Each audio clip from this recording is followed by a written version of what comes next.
ಬೋಂದೇಲಿ ಚರ್ಚಿನ ಎದುರುಗಡೆ ಇವತ್ತು ಬೆಳಗ್ಗೆ ಒಂದು ಅಪಘಾತ ಆಗಿದೆ. ಇದರಲ್ಲಿ ಒಬ್ಬರು ಮಹಿಳೆಯ ತಲೆಗೆ ತೀವ್ರ ಗಾಯ ಆಗಿದೆ ಮತ್ತು ಇನ್ನೊಬ್ರು ಪಚ್ಚನಾಡಿಯ ವ್ಯಕ್ತಿ ಕೂಡ ಇವತ್ತು ಗಾಯಗೊಂಡು ಆಸ್ಪತ್ರೆಗೆ ದಾಖಲಾಗಿದ್ದಾರೆ. ಇದು 1-2 ಅಪಘಾತ ಅಲ್ಲ, ಇಲ್ಲಿ ನಿರಂತರವಾಗಿ ಹಲವು ಅಪಘಾತಗಳು ನಡೀತಾ ಇದೆ. ಹೀಗಾಗಿ ನಮ್ಮ ಟ್ರಾಫಿಕ್ ಪೊಲೀಸರಿಗೆ ಅಥವಾ ನಮ್ಮ ನಾಳುವವರಿಗೆ ಒಂದು ಪ್ರಶ್ನೆ, ನಿಮ್ಮ ಏರ್ಪೋರ್ಟ್ ರೋಡ್ ಅಲ್ಲಿ ನಿಮಗೆ ಇಲ್ಲಿ ಸ್ಪೀಡ್ ಕಂಟ್ರೋಲ್ ಆಗಬಾರ್ದು, ಅಂದ್ರೆ ನಿಮಗೆ ಇಲ್ಲಿ ಹಂಸ ಹಾಕಬಾರ್ದು, ಎಲ್ಲೂ ಕೂಡ ಬ್ಯಾರಿಕೇಡ್ ಅಳವಡಿಕೆ ಮಾಡಬಾರ್ದು. ಯಾಕೆ ಕೇಳಿದ್ರೆ ನಿಮ್ಮ VIP-ಗಳು ಏರ್ಪೋರ್ಟ್ ನಿಂದ ಯಾರು ಬರ್ತಾರೆ, VIP-ಗಳು VVIP-ಗಳು ಬರುವವರಿಗೆ ಎಲ್ಲೂ ಕೂಡ ಸ್ಪೀಡ್ ಕಟ್ ಆಗಬಾರ್ದು ಅಂತ ನೀವು ಈ ರಸ್ತೆಯಲ್ಲಿ ಬ್ಯಾರಿಕೇಡ್ ಹಾಕೋದಿಲ್ಲ, ಹಂಸ ಹಾಕೋದಿಲ್ಲ.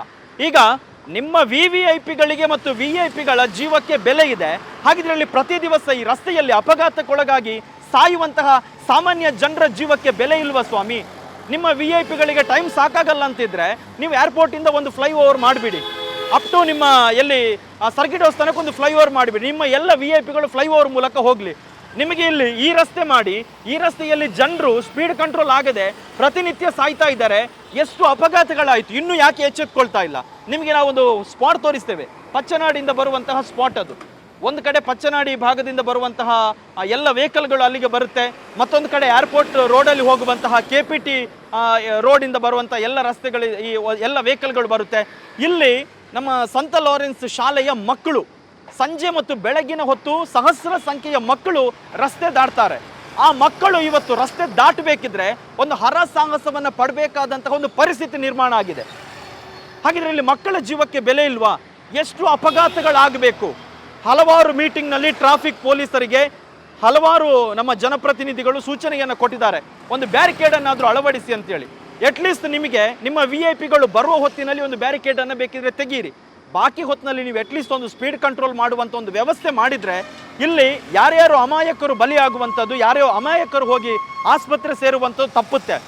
ಇಲ್ಲದಿದ್ದರೆ ಅಲ್ಲಿ ನಮ್ಮ ಏನು ಪಚ್ಚನಾಡಿ ಸರ್ಕಲ್ ಇದೆ, ಇಲ್ಲಿ ಬಂದು 3 ರಸ್ತೆ ಸೇರುವಲ್ಲಿ ಅಲ್ಲಿ ಒಂದು ಏನಾದರೂ ಒಂದು ಸರ್ಕಲ್ನ ವ್ಯವಸ್ಥೆನೋ ಅಥವಾ ಪೊಲೀಸ್ ಚೌಕಿ ಹಾಕುವಂಥ ವ್ಯವಸ್ಥೆ ಯಾಕೆ ಮಾಡಬಾರ್ದು ಅಂತೇಳಿ ಪ್ರಾಕ್ಟಿಕಲ್ ಆಗಿ ನಾವು ನಿಮಗೆ ತೋರಿಸ್ತೇವೆ. ನೋಡಿ, ಈ ಬಸ್ ಸ್ಟ್ಯಾಂಡ್ ಇದೆ, ಇಲ್ಲಿ ಆ ಕಡೆಯಿಂದ ಬರುವಂಥ ವೆಹಿಕಲ್ಗಳಿಗೆ ರೈಟ್ ಸೈಡ್ನಲ್ಲಿ ಬರುವಂತಹ ಯಾವುದೇ ಗಾಡಿಗಳು ಕಾಣೋದಿಲ್ಲ. ಅಂದರೆ ಇಲ್ಲಿ ಒಂಥರ ಡೆಡ್ ಸ್ಪಾಟ್ ಥರ ಇದೆ. ಅಪಘಾತಕ್ಕೆ ಇದು ಬೇರೆ ಬೇರೆ ರೀತಿಯಲ್ಲಿ ಕಾರಣ ಆಗ್ತಾ ಇದೆ. ಇದೆಲ್ಲವೂ ಕೂಡ ಗೊತ್ತಿದ್ದರೂ ಕೂಡ ಯಾರೋ ಅಮಾಯಕರು ಸಾಯ್ತಾರೆ ಅಥವಾ ಅಮಾಯಕರಿಗೆ ಗಾಯ ಆಗುತ್ತೆ ಅಂತ ನೀವು ಸುಮ್ಮನೆ ಇರ್ತೀರಲ್ವಾ? ನಿಮ್ಮ VIP-ಗಳು VVIP-ಗಳು ಯಾವಾಗಲೂ 1 ಸಲ 2 ಸಲ ಬರೋದಕ್ಕೆ ನಿಮಗೆ ಇಡೀ ಏರ್ಪೋರ್ಟ್ ರಸ್ತೆಯನ್ನು ನಿಮಗೆ ಎಲ್ಲೂ ಕೂಡ ಸ್ಪೀಡ್ ಕಂಟ್ರೋಲ್ ಮಾಡಲಿಕ್ಕೆ ಆಗಲ್ಲ. ಅಪ್ ಟು KPTಗಿಂದ ಬೋಂದೇಲ್ ತನಕ ಎಷ್ಟು ಕಡೆಗಳಲ್ಲಿ ಇವತ್ತು ಸಮಸ್ಯೆ ಆಗ್ತಾ ಇದೆ. ಸೊ ದಯವಿಟ್ಟು ನಮ್ಮ ಟ್ರಾಫಿಕ್ ಪೊಲೀಸ್ ಸಿಬ್ಬಂದಿಗಳಿರ್ಬೋದು ಅಥವಾ ಸಂಬಂಧಪಟ್ಟ ಇಲಾಖೆಯವರು ಎಚ್ಚೆತ್ಕೊಂಡು ಇನ್ನಾದರೂ ಈ ಭಾಗದ ಮಕ್ಕಳು ರಸ್ತೆ ದಾಟುವಾಗ ದೊಡ್ಡ ಅಪಘಾತ ಸಂಭವಿಸುವುದಕ್ಕೂ ಮುನ್ನ ಈಗಾಗಲೇ ತುಂಬ ಜನ ಅಪಘಾತಕ್ಕೆ ಒಳಗಾಗಿದ್ದಾರೆ, ಇನ್ನಾದರೂ ಎಚ್ಚೆತ್ಕೊಂಡು ಇದಕ್ಕೊಂದು ಪರಿಹಾರವನ್ನು ಕೊಡಬೇಕಾದಂಥ ಒಂದು ಅನಿವಾರ್ಯತೆ ಇದೆ. ಕ್ಯಾಮರಾ ಪರ್ಸನ್ ಕಿರಣ್ ಜೊತೆ ಚೇತನ್ ಶೆಟ್ಟಿ, ದ ಇಜ್ವಲ್ 24/7.